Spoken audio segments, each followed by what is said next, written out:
Welcome back, my lovely beans. We will have a look today at Khora, well known as one of the best loot frames. Yes, I know Hydroid. Yes, I know Necros. You can put them together. No, actually, no.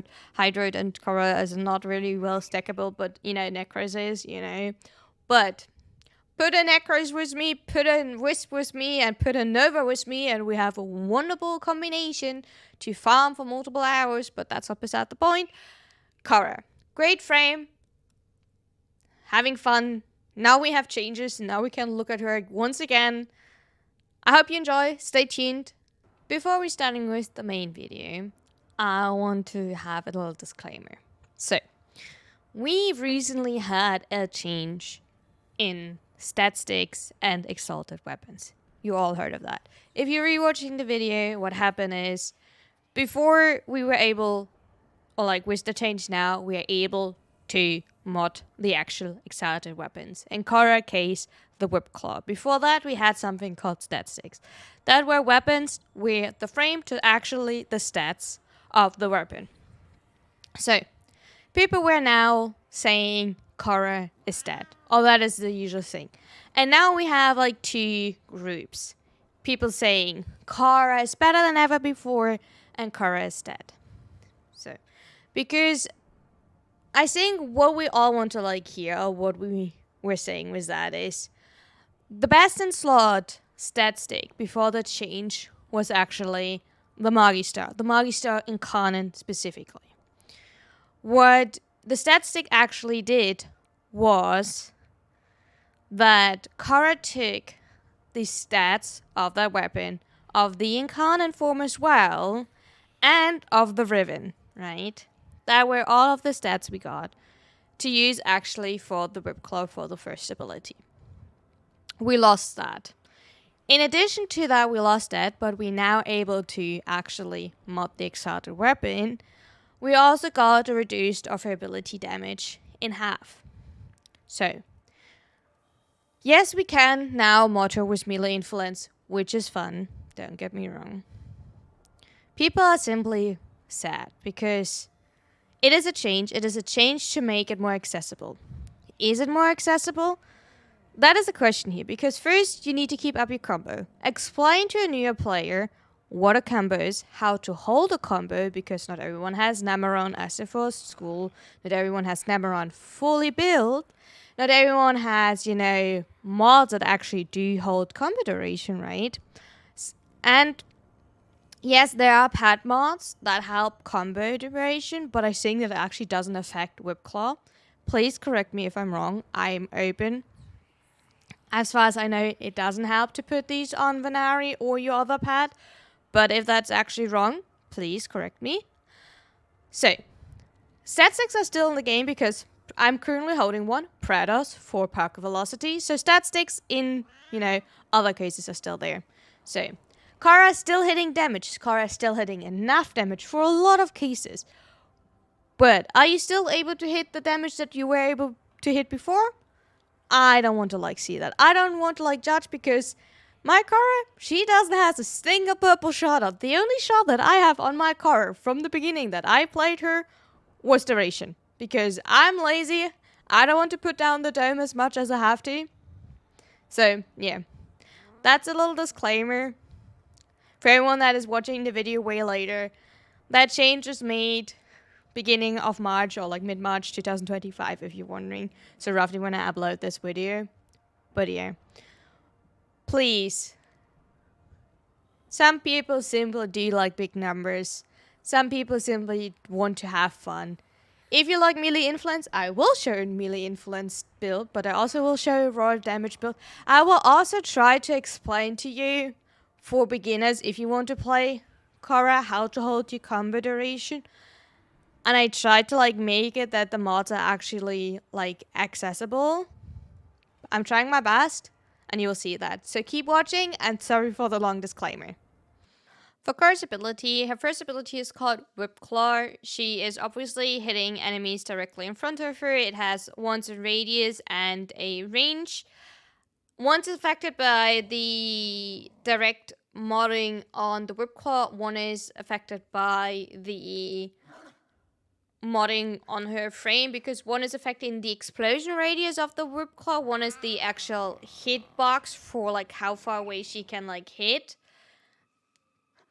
Besides that, like the most interesting fact is when she hits enemy that are ensnared with her second ability, she has a 200% damage bonus, and it's like her main damage dealing ability.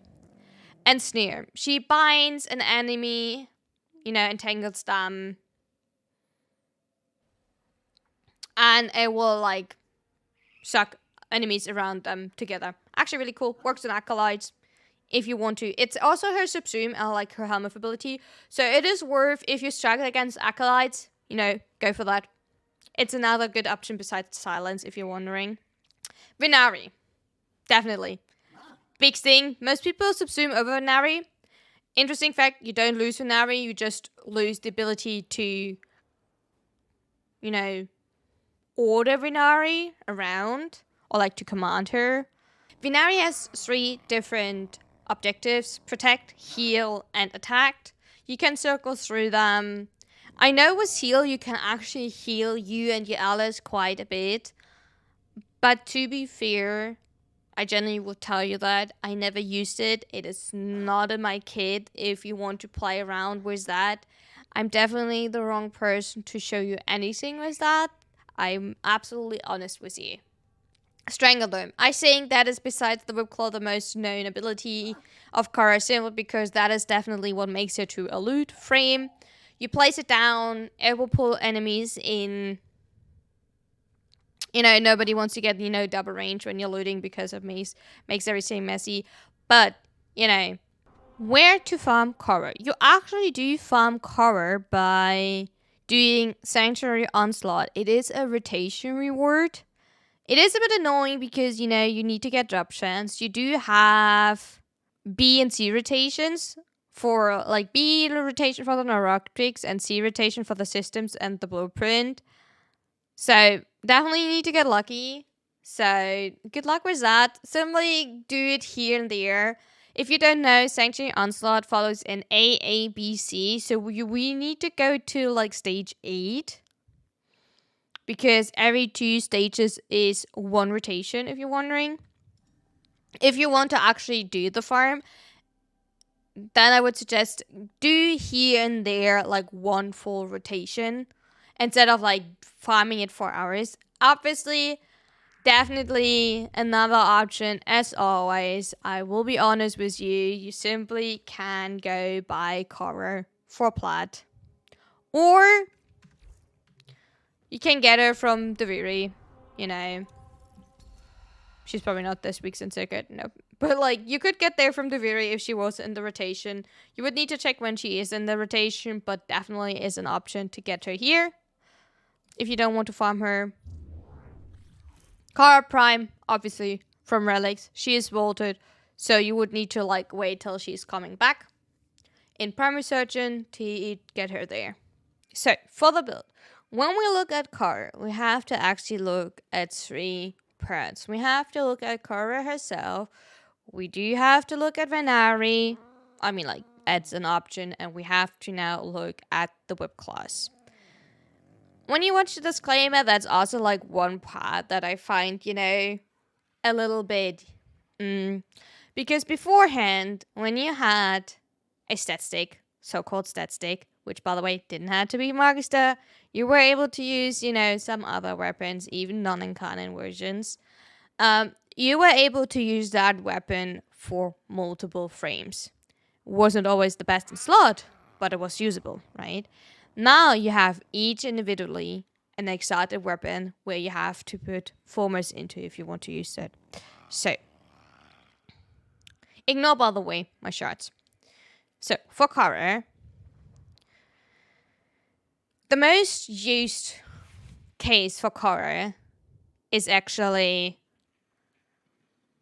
the way you will use her is to get additional loot, right? That is a really stationary playstyle. That's what I will tell you. you will use your argument Pilfering Strangledome, which that you have a 65% chance of dropping additional load. I would suggest to use it with the stacking of damage bonus of the accumulating Whip Claw, which that hitting 3 enemies will grant 35% stacking damage bonus, because that will make that you can run negative strength. If you don't want to, that's up to you. It is just how I play it to make it easier. I run it with Mold Argument and Archon Fury. I was at the beginning not sure if Archon Fury will work for Whip Claw, but it should work on Whip Claw. So, Brief Respite is pretty easy to trigger because even if you don't get the full overshield, but whenever, simply you're spamming your one anyway, well, all of the time you will Sheet Gate with that. Prime Flow simply because, once again, you will spam your abilities, so I personally like to have as much energy as possible. I do run as Subsume Lyca's Hunt. I prefer Lyca's Hunt over Nourish, personally, because whenever you kill with melee and your Whip Claw does count as melee, you get energy drops. So, makes it a bit nicer for me.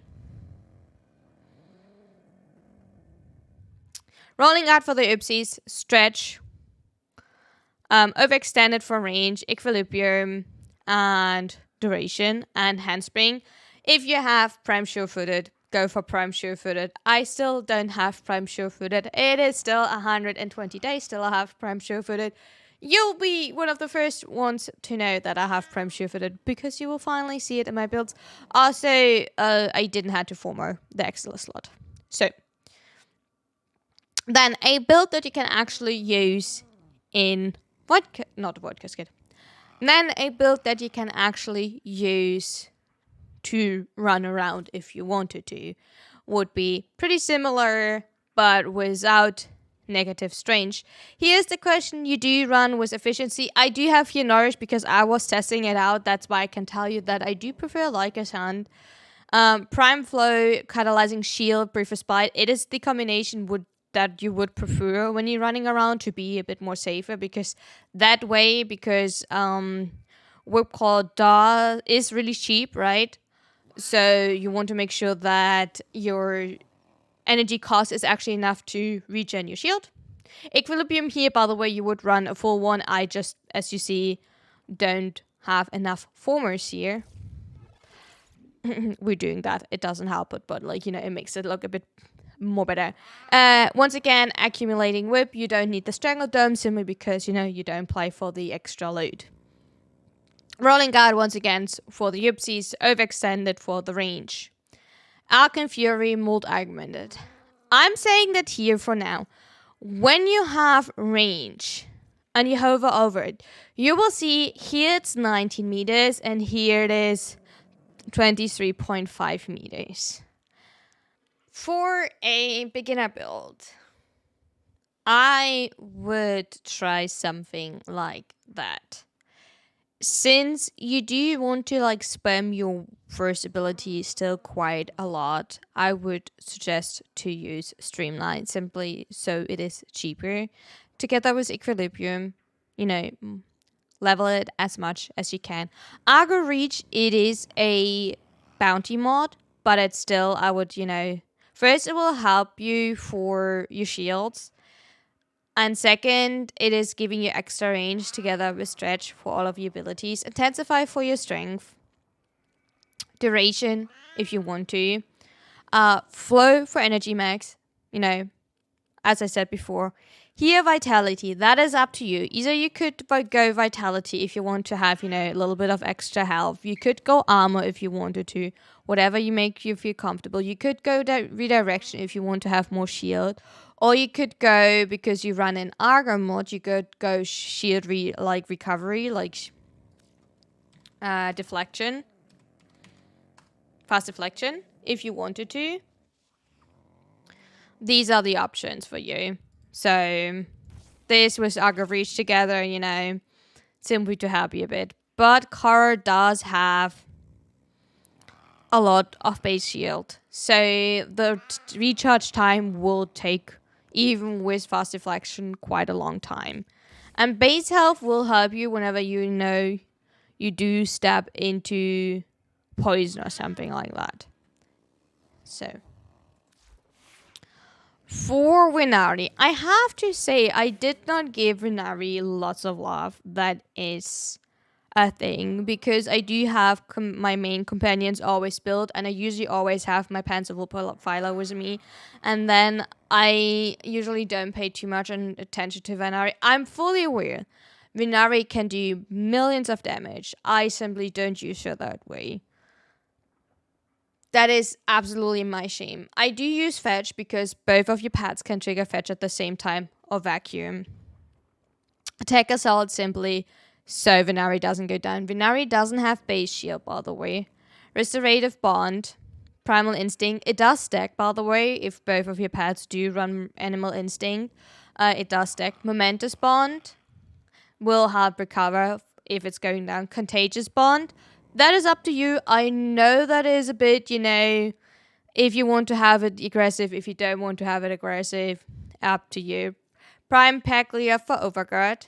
That's how I try to keep Venari alive, since you do, melee, excited weapon, right? Vicious Bond, Tenacious Bond, and Fear Sense. It is definitely not a good build. It is just something I use. Definitely what you also can use is the linked redirection to make sure Venari actually do have shield. And I could swap that out for something that I have here on, but in the end, I do have to say I personally never put a lot of love into Venari. Something simply I did not. I'm sorry for all of you that actually do like Venari. I did build her claws. If you're wondering why I run Burning Claws, because I do have Shocking Claws on my other pad, so I wanted to see how Burning Claws actually would work if I have different elements on it. I can't give you an extra good feedback so far.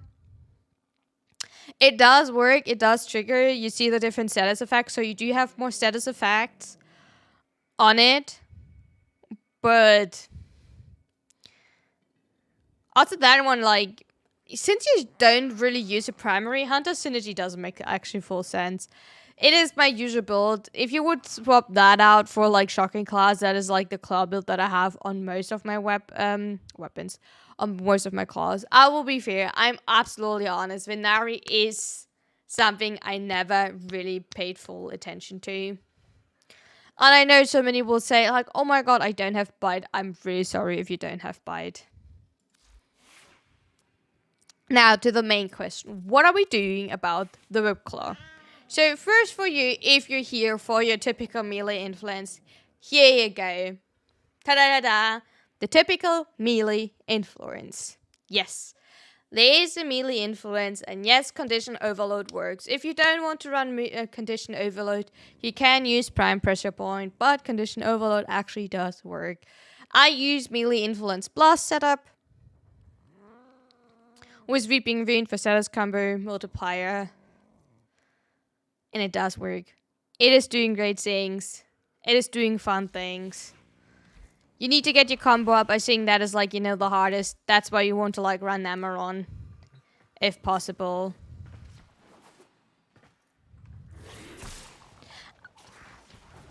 I'm on the wrong.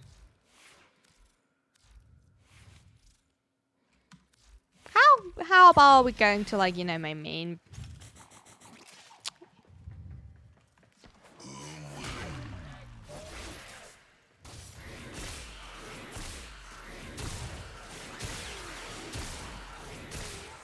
Yeah, getting combo up does take a second.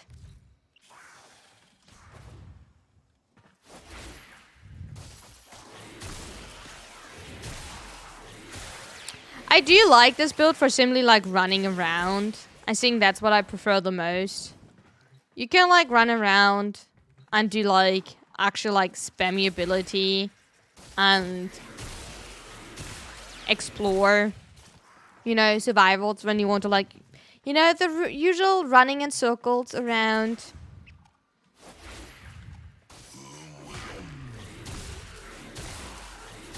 There we go. But yeah, melee influence does work. It is working. It is there. Is it the best? I don't know. But if you're going for that, yes, it works. So that would be your raw damage. And I say raw damage because you actually go condition overload prime pressure point. Because base damage plus melee damage per set is affecting the target. That's what you want to go for. I use melee exposure and prime fever strike, like rival corrosive is what I'm going for. And that's what I like, you know. I do still think for your typical farm, the raw damage would do better. And you will see now why I prefer like a sun, because I do feel nourished, especially without energy nexus, is struggling a bit with the build. By the way, keep in mind, I don't have a single purple shard on. Yes, you want to run purple shards on Khora. I simply don't, because I don't think it is needed. You know, just for like the big damage numbers. I still kill like, you know, a good chunk, so...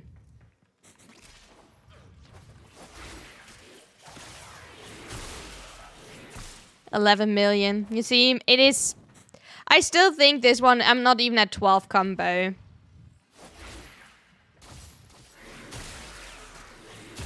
So yeah, raw damage is definitely doing more raw damage things, right? It is definitely there. If I would now finally get like up to my 12 combo, we could like actually test it, but like it doesn't seem that I'm like, you know, quick enough to get to my 12 combo. Oh, am I maybe? There we go.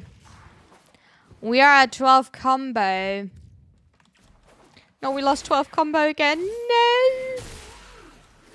I did not even see my numbers. I did not even see my numbers.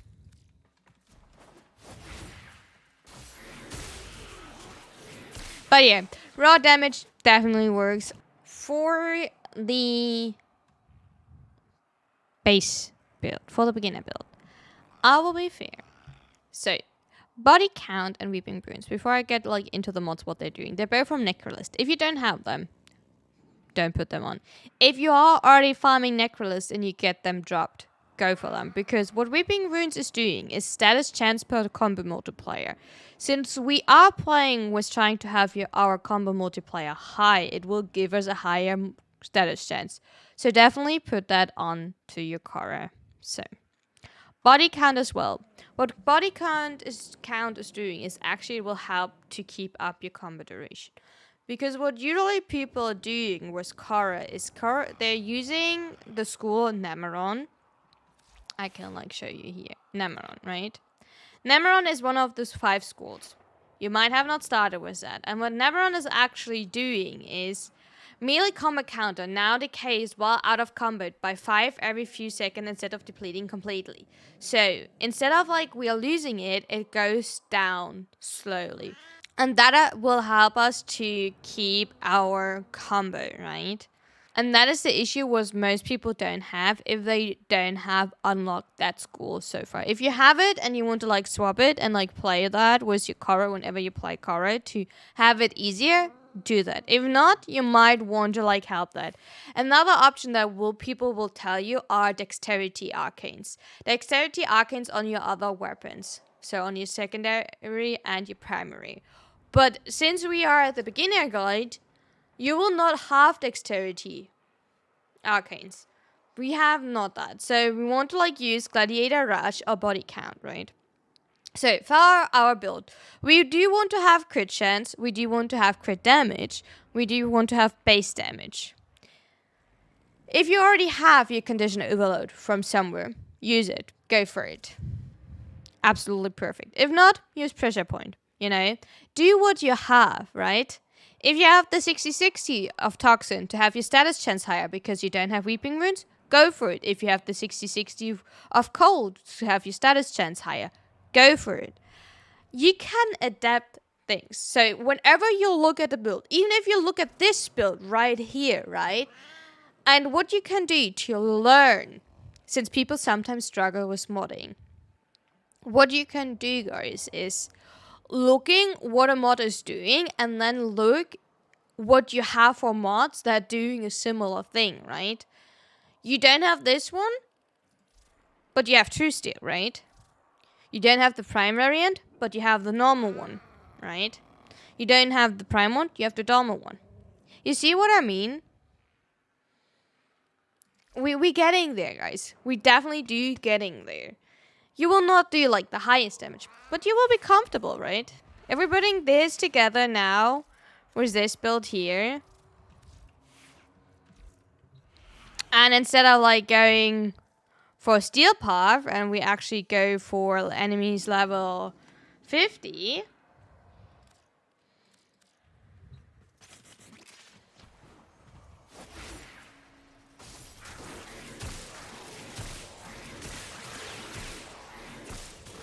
See?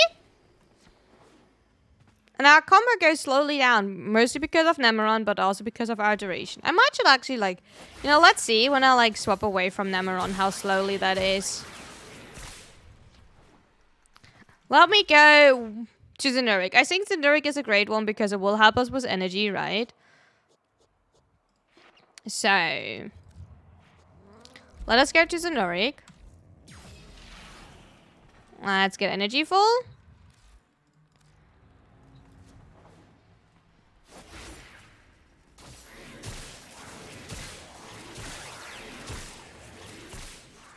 Yeah, not too bad.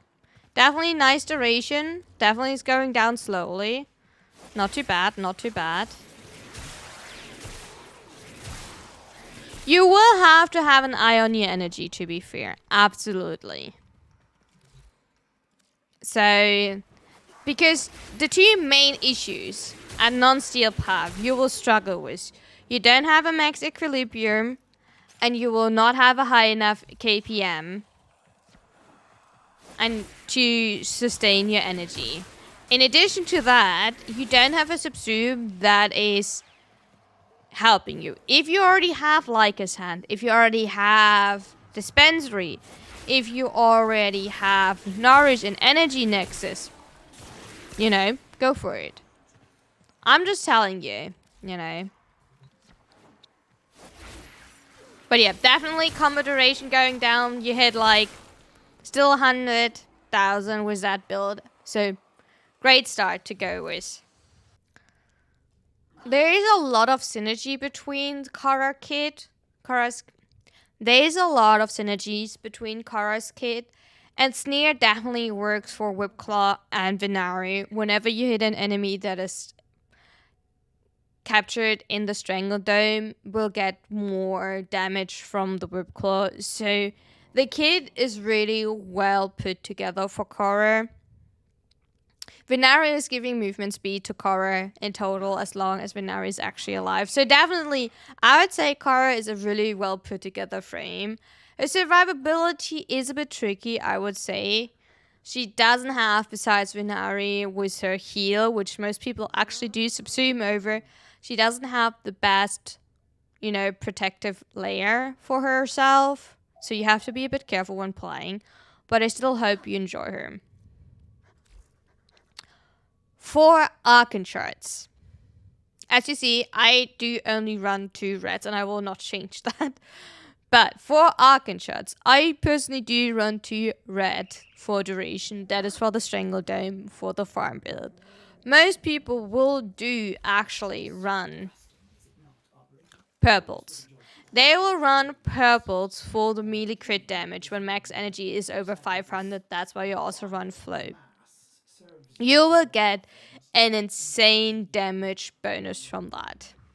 Some people run up to 5 Tower Forge melee crit damage. Is it needed? No. As you saw, my whole showcase was without them. So it is absolutely not needed. But I just want to tell you, that is the most common one. If you don't want to invest 5 melee crit damage, you can absolutely go with typical ability strength, right? Works good. You can also go for melee critical damage. It's also really nice. You can also go for comfort with ability duration.